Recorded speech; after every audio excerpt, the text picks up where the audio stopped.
Good morning. आज हम NMMS exam 2026 की प्रिपरेशन के तहत सबसे पहले मानसिक योग्यता का आज एक चैप्टर का अध्ययन करेंगे।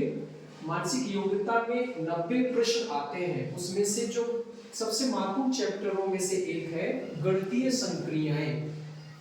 यह इतना महत्वपूर्ण चैप्टर है कि 2023 में 12 प्रश्न आए हैं, 24 में 14 प्रश्न, 25 में 5 और इस साल जो 2026 NMMS होगी जो नवंबर 2025 में होगी, इसमें अनुमानतः 5 से 10 प्रश्न आएंगे।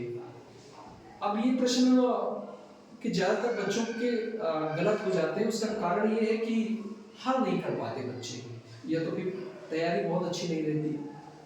इसमें निर्देश दिया जाता है सबसे पहले कि समीकरण दिया गया है, उनके कुछ गणितीय चिन्ह गलत होने के कारण वो समीकरण गलत है और विकल्प में चिन्ह दिए गए होते हैं और उन चिन्हों को परिवर्तित कर करके हम ये देखते हैं कि किन चिन्हों को परिवर्तित करके हल करने पे समीकरण सही होता है। जैसे एक उदाहरण से समझिए आप, ये 2023 का ये 25वां प्रश्न है।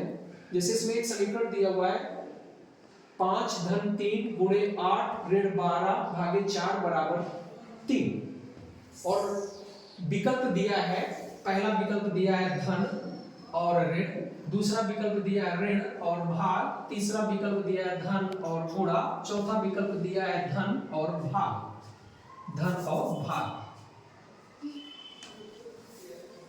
अब यह समीकरण जब हम हल करेंगे किस तरीके से, भाग गुणा जोड़ घटाना, ये नियम है बर्डमास।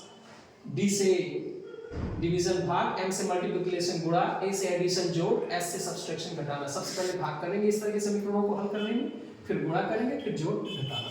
इस नियम से जब हम इस समीकरण को हल करेंगे तो 3 नहीं आएगा। चाहे जैसे देखिए हमने हल किया 5 + 3 × 8 ऋण -12 डिवाइड बाई 4 = 3। जब इसको हम हल करेंगे, कैसे हल करेंगे, देखिए हमने 5 + 3 वैसे किया, गुणा 8 ऋण 12 और भाग को कैसे हल करेंगे, भाग की जगह हमने गुणा का चिन्ह लगाया और आगे जो 4 है उसी को 1/4 कर दिया बराबर 3।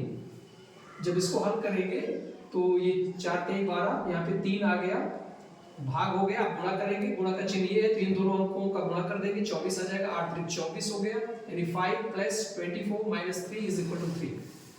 भाग हो गया, गुणा हो गया। अब जोड़ घटाना, जोड़ आपका 24 और +5 ये आपका 29 हो गया, -3 अब घटा देंगे 26 = 3। इसका मतलब ये हुआ ये समीकरण हल करने पे 3 के बराबर नहीं आता 3, ये गलत है। अब सही कैसे होगा, सही तब होगा जब ये 4 विकल्प जो दिए गए हैं उनमें से कोई एक विकल्प सही है।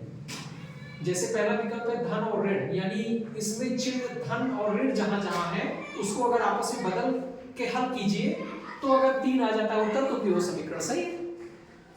तो हम पहले से विकल्प को उसी तरह हल करते हैं। हमने ये समीकरण लिख दिया, यहाँ पे लिख दिया उसी तरह।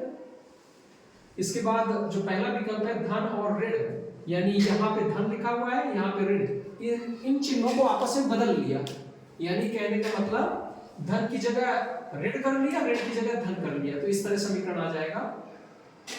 धन की जगह ऋण कर लिया और यहाँ जो ऋण है वो धन कर लिया, और फिर उसी तरह रख के हल करेंगे तो भी 3 नहीं आ रहा, ऋण 16 आ रहा है, इसका मतलब ये विकल्प सही नहीं है। इसी तरह दूसरा करेंगे, ये थोड़ा सा बार बार करना पड़ता है, इसलिए बच्चे और हतोत्साहित हो जाते हैं, इस वजह से भी बच्चों का छूट जाता है, तो थोड़ा धैर्य रखने की आवश्यकता है। अब नहीं आया तो फिर से हमें समीकरण लिखना पड़ेगा, जैसे हमने फिर से लिखा।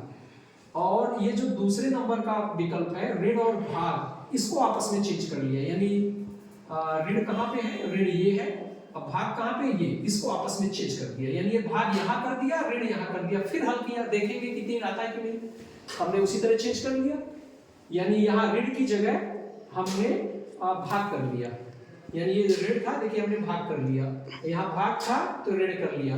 अब इसको जब हल करेंगे इसी नियम से, भाग गुणा जोड़ घटाना से, तो ये देखो 3 आ जा रहा है, तो इसका मतलब ये सही है। तो इस तरह के प्रश्न ढेर सारे आ रहे हैं गणितीय संक्रियाओं के अंतर्गत, और आप देख रहे हो कि 14 प्रश्न आया है 2024 में, यानी 10 प्रश्न लगभग आने रहते हैं हर साल। तो अगर ये हमने बार बार अभ्यास कर लिया अच्छे से, तो इस चैप्टर के अंतर्गत हम ज्यादातर प्रश्न हल कर सकते हैं। तो आप इसको घर में अभ्यास करिए